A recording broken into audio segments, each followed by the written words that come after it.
Tumenena kwa habari ya tabia za kurithi, jinsi ya kuzivunja tabia za kurithi. Si kitu rahisi ambacho tunaweza kwenda kwa wakati mmoja tukasema ya kwamba leo amina kwa dakika sifuri ukawa umevunja zile roho. Zile roho zinahitaji mchakato wa kuweza kuingia kwenye toba, kutengeneza mazingira, kwa sababu Yesu Kristo alikufa msalabani akabeba zile laana.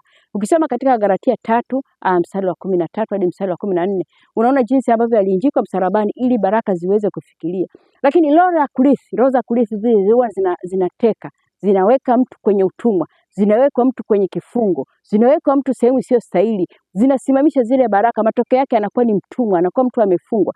Sasa basi, ili kuweza kufunguliwa ni shughuli tuende kwa Yesu Kristo, ili yeye sasa aingie ndani mwetu aweze kufungua zile baraka. Na mahala hapa sisi Mount Zion tunayo maombi. Nichukue nafasi hii kukaribisha kwamba karibu sana tujumuike kwa pamoja ili tuingie kwenye maombi ya vita. Ni halali yetu. Neno la Mungu linasema katika Galatia 5 mstari wa kwanza ya kwamba Yesu Kristo ametuweka huru, na tusimame, tusikubali kuwa chini ya kongwa tena, kongo la utumwa. Na twende mbele za Mungu sasa, tupeleke zile hoja ili Mungu aingilie kati, aweze kutufungulia katika hizo kongwa. Karibu sana tujumuike wote katika maombi mahali hapa Kisota, Mount Zion, Kigamboni.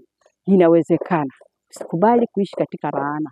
Usikubali kuishi katika tabia za kurithi. Usikubali kuishi katika mkwamo wa biashara. Usikubali kuishi katika mkwamo wa kazi. Usikubali kupita katika mahangaiko wakati tunao uwezo wa kuita Yesu Kristo akaingilia kati akavunja vifungo. Mungu akubariki sana. Karibu sana.